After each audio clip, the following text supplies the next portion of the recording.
네, 오늘 이 시간에는 우리 아모스 2장을 통하여서 또 우리 북이스라엘을 향한 하나님의 심판의 이유와 그리고 하나님은 하나님의 백성들이 과연 어떻게 살아가기를 원하시는지에 대해서 오늘 이 수요 저녁 기도회 때 함께 생각해보는 시간을 갖고자 합니다.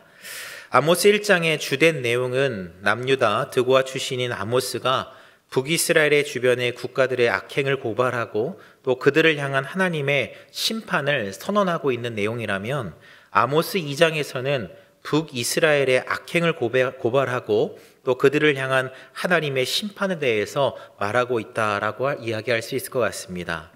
자, 그런데 문제는 북이스라엘의 백성들 입장에서 아모스가 지금 전하고 있는 심판 신탁은 굉장히 당황스럽고 불쾌할 수밖에 없었던 상황이었습니다. 어쩌면 불쾌함을 넘어서 그들에게 있어서 이 심판 신탁은 분노가 치밀어 오르는 그런 받아들이기 어려운 이야기였습니다.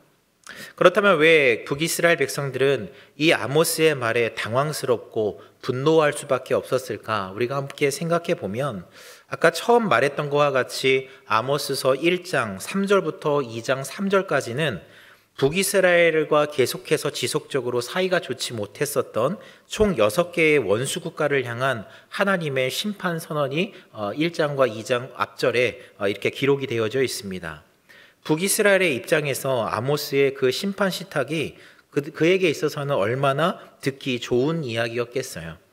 더군다나 남유다 출신 아모스라고 하는 선지자가 와서는 원수 같은 6개의 이웃 국가들뿐만 아니라 완전수의 마지막인 7번째 심판 신탁으로 자신 북이스라엘을 말하는 게 아니라 남유다에 대한 심판을 선언하고 있으니 그들의 입장에서 얼마나 안심되었겠느냐라는 것이죠.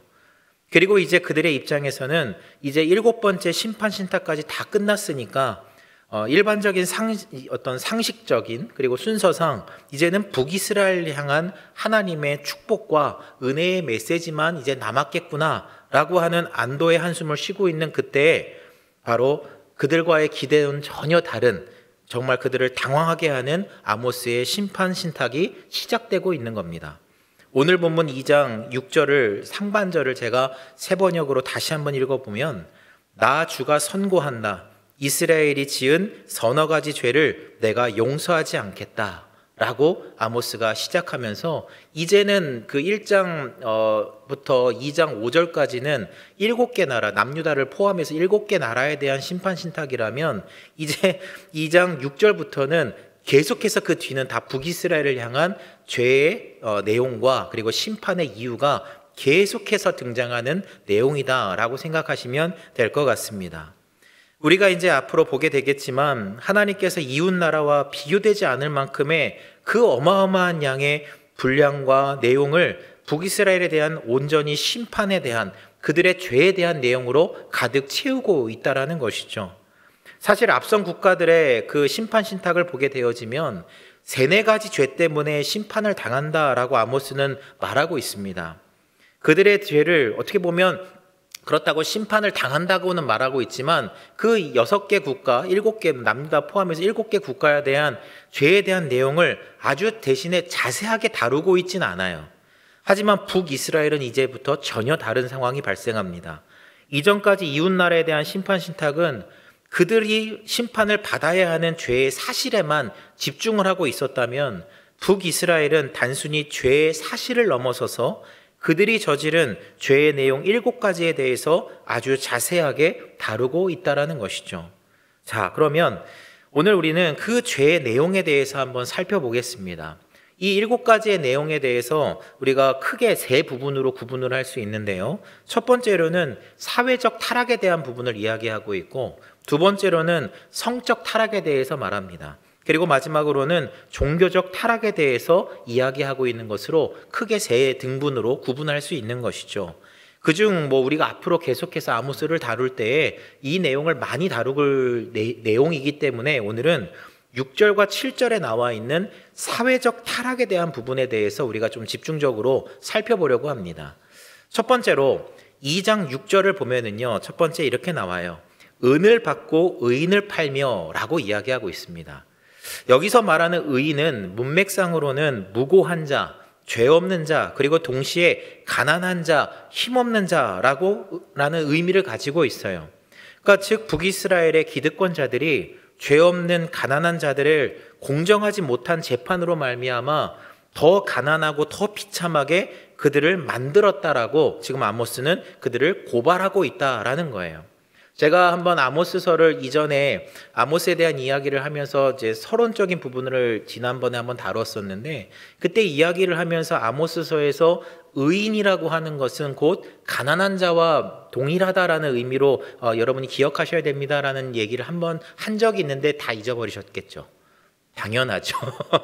네, 잊어버릴 수밖에 없어요. 근데 아모스서에서의 의인과 가난한 자는요, 무고한 자라고 하는 것은 다 동일선상에 있습니다. 그렇다고 해서 가난한 사람이 의인으로 보는 것이냐, 그건 아니에요. 의인이라고 하는 이유가 뭐냐면 하나님의 말씀대로 법을 지키면서 정의롭게 살아가다 보니 정의롭지 않은 사회 속에서 정의로운 사람들이 오히려 피해를 당하는 상황.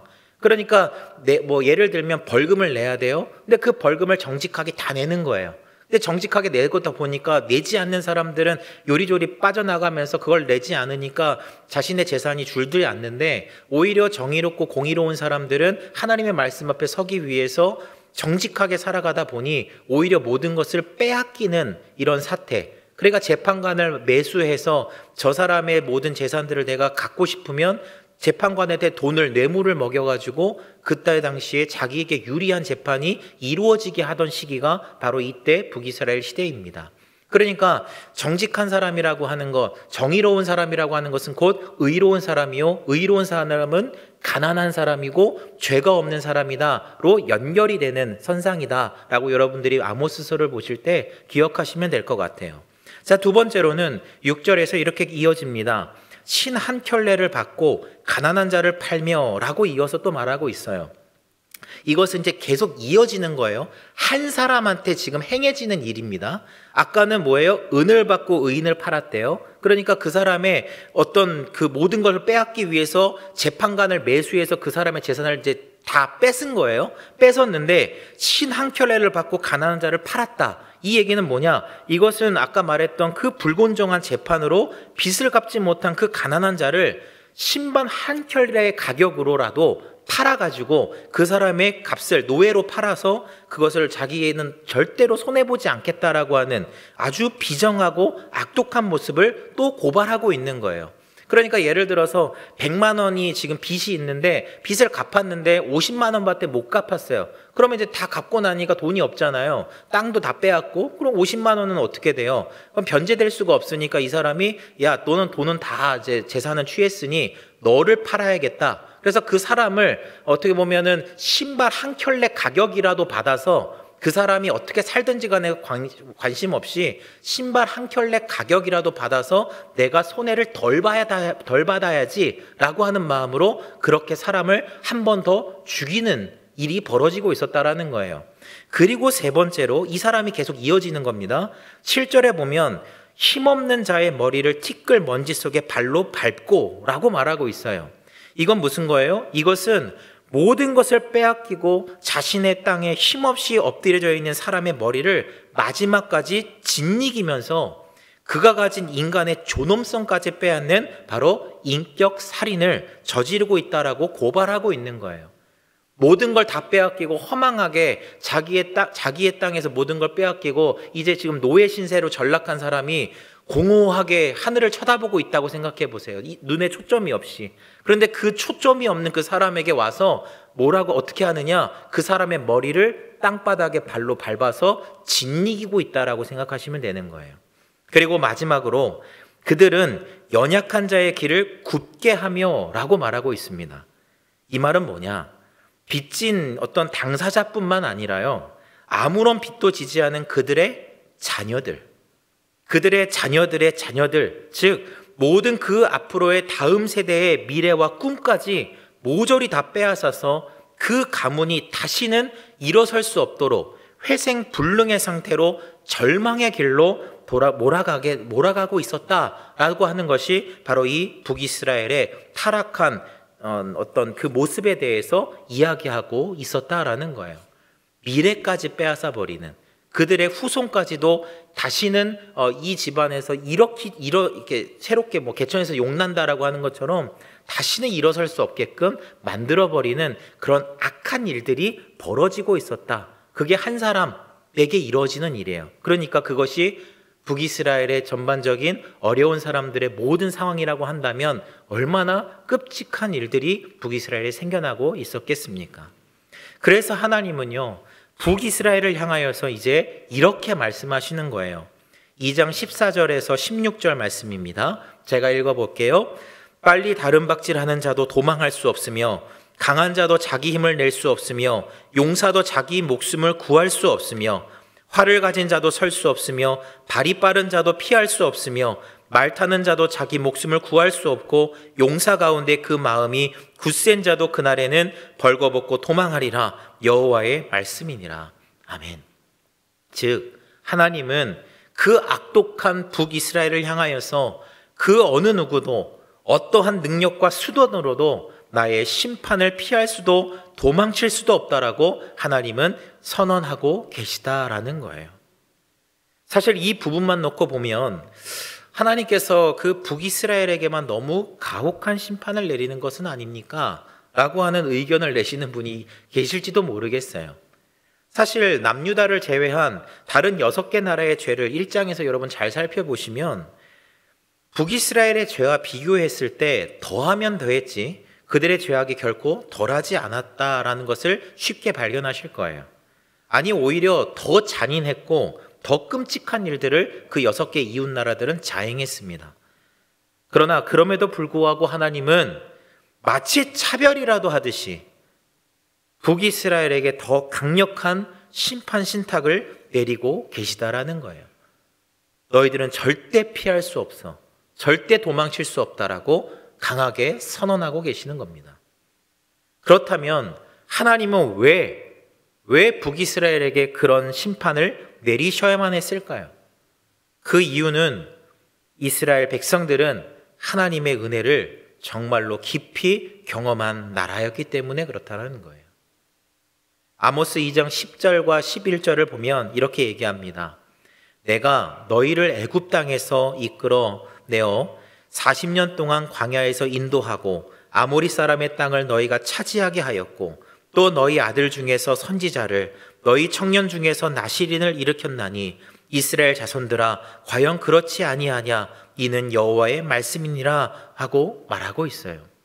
즉 하나님께서는 정말 연약하고 보잘것없었던 그 이스라엘 백성들에게 당신의 은혜로 말미암아 내가 너희들을 애굽에서 구원하였고 40년 동안 광야에서 내가 너희들을 인도하여 매일매일 만나와 매출하기로 너희들을 먹이고 약속한 땅 가나안 땅을 너희들에게 정착할 수 있게끔 너희들에게 다 베풀었고 또 때때마다 선지자를 보내서 나의 뜻에서 벗어나지 않도록 너희들이 다른 길로 가지 않도록 내가 계속해서 먼저 이야기했고 그것도 모자라서 거룩한 삶의 실제적인 모델인 그 나시린의 거룩한 삶을 시각효과처럼 보게 함으로써 이스라엘 백성들이 죄악된 길로 더 이상 가지 않도록 다시 돌아오도록 늘 보호하시고 이끄시는 그 은혜를 늘 경험케 하셨다라는 거예요. 그러나 지금 북이스라엘의 지금의 현실은 그 어디에도 하나님의 은혜를 경험한 그 거룩한 나라요 하나님의 백성이라고 하는 그 흔적을 그들의 삶을 도대체 찾아볼 수가 없다라고 하는 것이 하나님의 이유였다라는 거예요. 그렇기 때문에 하나님은 북이스라엘 백성들을 더 강력하게 심판하실 수밖에 없었던 겁니다. 하나님은 정의롭고 공의로우신 분이에요. 여러분 정의롭고 공의롭다라는 게 무슨 뜻입니까? 하나님은 우리를 다 용서하시는 게 정의롭고 공의로운 걸까요? 아니에요. 하나님은요 정의롭기 때문에 심판하시는 거예요. 정의롭기 때문에. 나를 사랑하니까 나를 봐주는 것이 정의로운 게 아니지 않습니까? 하나님은 아무리 사랑해도 아무리 아껴도 하나님은 정의롭기 때문에 그들의 죄악을 묻는 것이 하나님이신 거예요. 더 나아가서 하나님의 은혜를 그들은 경험했기 때문에 그들은 심판받을 수밖에 없는 거예요. 적어도 하나님의 은혜를 경험한 사람들이라면 은을 받고 불공정한 재판을 해서는 안 됐던 거예요. 하나님의 은혜를 경험했던 사람이라면 사람의 가치를 신발 한 켤레만도 못한 것으로 취급해서는 안 됐던 거예요. 하나님의 은혜를 경험했던 사람이라면 모든 것을 잃고 정말 이제 눈에 초점을 잃은 그 사람의 머리를 발로 짓밟아서는 안 됐다라는 거예요. 정말 하나님의 은혜를 경험한 사람이라면 다 빼앗더라도 적어도 그들의 자녀들의 미래와 희망은 건드리지 말았어야 됐다라는 거예요. 왜요? 너희들은 하나님의 은혜를, 하나님의 구원을 경험했으니까. 그 은혜를 너희들은 누렸으니까. 그러니까 그렇게 살아서는 안 돼. 그러나 그렇게 살지 못했기에 나는 정의롭기에 내가 너희들을 이젠 심판할 수밖에 없어 라고 하나님은 말씀하시는 거예요. 그렇다면 여러분, 우리는 어떻습니까? 우리는 예수님의 그 위대한 십자가의 은혜와 부활을 경험하고도 내가 당면한 그 현실의 문제 앞에서 언제나 그 문제의 해결을 하기 위한 그 은혜만을 우리는 구하는 아주 이기적인 신앙생활을 할 때가 얼마나 많이 있느냐라는 거예요. 하지만 하나님은 우리에게 정말 요구하시는 것은요, 우리가 받은 그 은혜를 우리가 어떻게 나누며 살아갈지 끊임없이 고민하고 기도하고 행동하는 삶을 하나님은 우리들에게 기대하고 계시다라는 거예요. 은혜를 받았으니까 또 다른 은혜를 구하는, 내 문제를 해결하기 위한 수단으로 하나님의 은혜를 사용하는 게 아니라 그 은혜를 어떻게 나눌까? 그 은혜를 가지고 어떻게 내가 행동하는 삶을 살까? 그 은혜를 어떻게 하기 위해서 내가 어떻게 기도해야 할까라는 것을 고민하길 원하신다라는 거죠. 마찬가지로 하나님은 북이스라엘과 남유다 백성들에게도 은혜를 경험한 자들로서 은혜를 나누는 삶을 하나님은 기대하셨던 거예요. 하지만 북이스라엘의 모습 그 어디에도 은혜를 경험한 나라요 민족의 모습을 더 이상 찾아볼 수 없었다라는 겁니다. 그렇기 때문에 하나님은 북이스라엘을 향한 심판을 선언하실 수밖에 없으셨던 거예요. 1962년 여러분 잘 아시는 만화 중에 스파이더맨이라고 하는 만화 영화를 잘 아실 거예요. 1962년 그 스파이더맨의 데뷔작인 어메이징 판타지라고 하는 그 만화에서 처음 나온 아주 유명한 대사가 있습니다. 아마 그 대사를 여러분 한 번쯤은 다 들어보셨을 것 같아요. 그 대사는 바로 큰 힘에는 큰 책임이 따른다 라고 하는 대사입니다. 저는 이 대사가 우리에게도 동일하게 적용된다고 생각되어지더라고요. 이 대사를 제가 인용을 해서 이렇게 바꾸어서 여러분과 이야기해 보고 싶어요. 큰 은혜에는 큰 책임이 따른다. 아멘. 우리 옆에 사람과 한번 이야기해 볼까요? 이렇게 얘기하겠습니다. 큰 은혜에는 큰 책임이 따른다. 다시 한번, 큰 은혜에는 큰 책임이 따른다. 아멘. 여러분, 그 책임을 다 하고 있습니까? 우리 청년들, 그 책임을 다 하고 있습니까? 말씀을 마무리하려고 해요. 말로 형용할 수 없는 그 하나님의 큰 은혜를 경험한 우리는 책임 있는 그리스도인으로서 여러분 살아가야 합니다. 그러한 삶을 위해서 우리는 언제나 고민하고 여러분 우리는 언제나 기도하며 책임 있는 행동으로 이 시대를 살아가야만 합니다. 왜냐하면 우리는 은을 받고 팔린 그 한 사람이 바로 나였기 때문입니다. 신발 한 켤레만도 못한 취급당하던 그 한 사람이 나였기 때문입니다. 땅바닥 먼지 속에 발로 머리를 짓밟힌 그 한 사람이 바로 나였기 때문입니다. 미래의 꿈도 희망도 모든 것을 빼앗겨 더 이상 기대할 것이 아무것도 없는 비참한 인생을 살아가던 그 한 사람이 바로 우리였기 때문입니다. 그러므로 우리 모두는 은혜의 빚진 자임을 여러분 잊지 마십시오. 은혜를 어떻게 나눌까? 그 은혜를 어떻게 나누며 살아갈까? 기도하십시오. 끊임없이 토론하십시오. 끊임없이 모임을 통하여서 나누십시오. 그게 은혜 받은 사람의 진정한 삶의 모습이다. 우리 교회가 갖춰야 될 정말 중요한 모습이다 라고 하는 것을 꼭 기억하십시오. 왜요? 내가 바로 그 사람이었기 때문에. 우리가 오늘 이 시간 함께 기도했으면 좋겠습니다.